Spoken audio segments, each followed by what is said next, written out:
everyone, it's Charlene from stampinwithcharlene.com. It's Tuesday, March 2nd, 2021, and tonight I'm going to try for the first time to make a card in a box.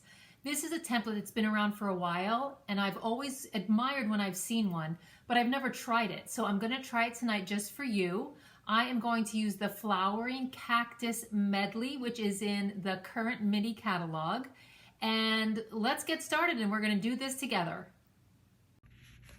Here's the pop-up card, and it is just a standard card size. It's 5.5 by 4 1/4. So it's just a regular card, fits in a regular size envelope, but this is what happens.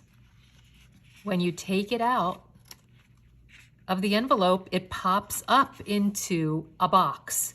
Is that not the cutest thing? Now this has been around for a while. I never attempted one because it just looked so involved, but it's not. Once again, like I always say in all my videos, just take your time, follow step by step, and you will be amazed at how easy it is. Isn't it just the cutest? And I love the color combinations. So everything I use to make this card comes from the Flowering Cactus product medley, and it's on page 9 in the mini catalog. So it's the stamp set, the Flowering Cactus stamp set, the Flowering Cactus dies. There is some Calypso coral and some regular linen thread, and then these really fun. They're felt, and they're just little flowers. They're all like different sizes. There's a flower here. There's one like that. This is just kind of like the stem, I guess. But then look at that tiny one there. So they're all different sizes. And then you see on the back how there's the, the behind the scenes stitching on them all. So these are really fun to add as embellishments. So they come in Calypso coral. There's four felt sheets of Calypso coral and 4 felt sheets of Highland Heather. And then there is the designer series paper, which is double-sided, all different colors. And this is really fun. So I'm going to show you how we're going to use this in the project. So that's everything that I'm using. So let's get started. So select any color cardstock that you want. And this is just a half a sheet of cardstock. So it measures 5.5 by 8.5, and then you're going to need 2 pieces of preferably the same color, and these measure 2 3/4 by 3 inches. And then pick your favorite designer series paper, and you need 12 pieces that measure 1 3/4 by 2.5. And then just depending on what your sentiment is that you want to use, you'll want, to measure a piece of coordinating cardstock to layer behind your sentiment. And I chose this one, Hope Your Birthday is Filled with Beautiful Things. So those are all of the pieces that you need to get started. Take your card base and you just want to score this at, remember to use the lighter blade, that's the scoring blade, 2, 4,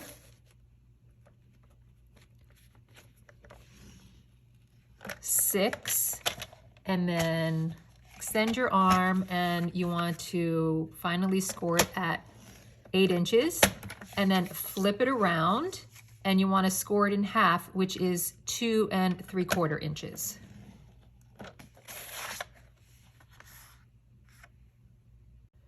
And while you have your scoring, your paper trimmer out and your scoring things, you want to take the 2 smaller pieces of cardstock, and along, this is the 3-inch side, along that you want to score this at 1/2 inch, and then at 2.5 inches. So along the 3-inch side, score at 1/2 inch and 2.5 inches. Now take the larger piece of cardstock, and if you want, you can go ahead and fold it along the score lines. But what you want to do is take your paper snips, and here at the 8-inch score line, you're going to see there's a smaller area, and you want to just snip off this piece to the halfway point, or you could use your paper trimmer. I just want a little crooked there. And then on the remaining piece, you just want to go in and snip off the corners, just like this.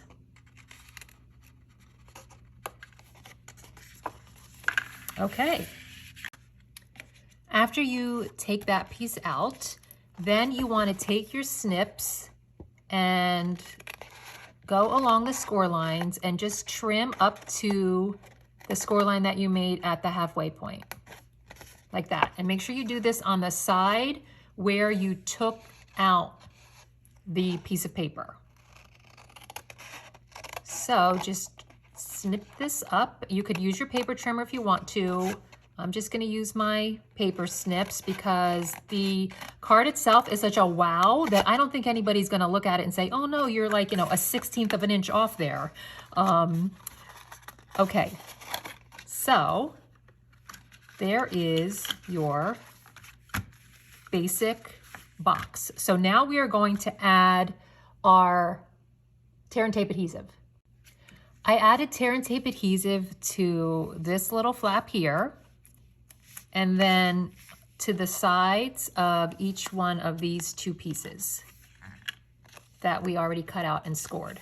So now just take your box and fold it like that and line it up, and just see, I was a little off when I cut it because I did it freehand, but you just want to line it up just like that. And now you have your box, and you want to make sure that you leave one piece, which is going to be the back. Just leave that up. Okay, so there's your little box. That's how easy the box is to make. Now take one of these and then look inside your box, and you want to put one, just carefully put it in there, and you want to put one in there so you leave a little bit of room. Do your best to make sure that it's even before you press it down. And then just stick that down inside like that. And then take the other one, and you want to leave some room because this is what's going to make, see here, this is what we're going for. That's what gives the appearance of all of the cacti in different dimensions.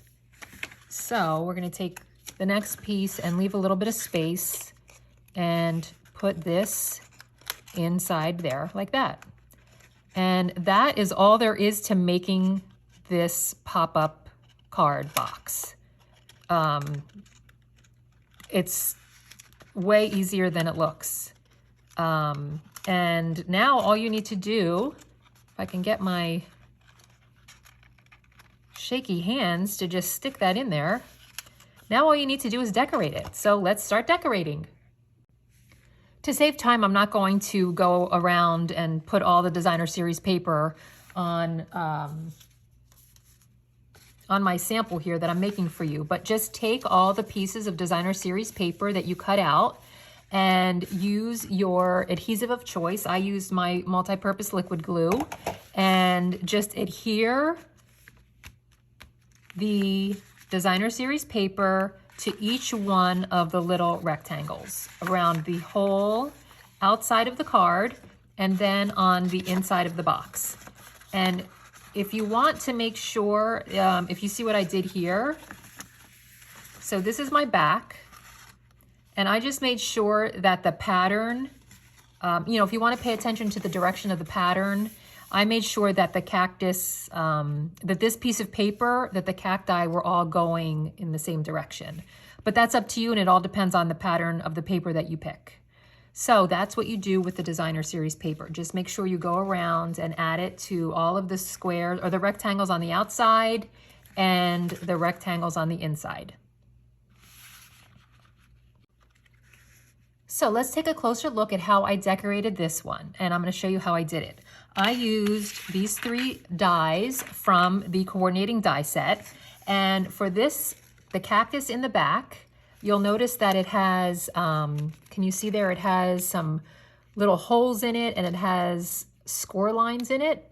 So I just used this die here, which has the little holes cut out, and then it has score lines and it has like an embossed impression. And I cut it out using this piece of designer series paper. And I just ran this through my Stampin' Cut and Emboss machine. So that's how I did the cactus. So easy. And this is what you end up with. So that's a great way to use our designer series paper. And then this piece of designer series paper, guess what? These dies fit perfectly over the images. So that's how you can get your cactus to look multicolored. So I just ran this through the machine again, and I came out with these 2. And I glued one to the back here, glued another one to the center, and then glued this one in the front. So that's what these pieces are for. They're just to hold the whatever you use to decorate the inside. Now you want to make sure when you put the pieces on there that they don't extend beyond the card itself. So that way it fits in the envelope. So you'll see here that this cactus, I lined it up with the edge of the card when I adhered it to the inside. And then this one here, I made sure that it didn't stick out. And the same thing with this one. I made sure it didn't go over that way outside of the card. And then I added my sentiment here. And then I just took some of my multi-purpose glue, and to adhere the felt, you just have to make sure that you put a dab of glue, put the felt on there, and then just walk away and let it dry. And then I finished it off with a piece of linen thread. So be sure to go back, rewind, pause, write down the measurements. That is how easy it is to make the pop-up card box. So I hope to see a bunch of your creations. So easy, and I'm gonna go make a bunch more. That wasn't so bad, was it? Just take your time, like I always say, and just follow along step by step. Stop the video, pause, rewind, fast forward. That's why I make these videos, and they're gonna always be up, so you can always refer back to them for the tutorial and the measurements and how to make the pop-up card in a box. I love it. This is going to be my new go-to, I think. So what do you think? Leave me a comment below, and I will see you next week.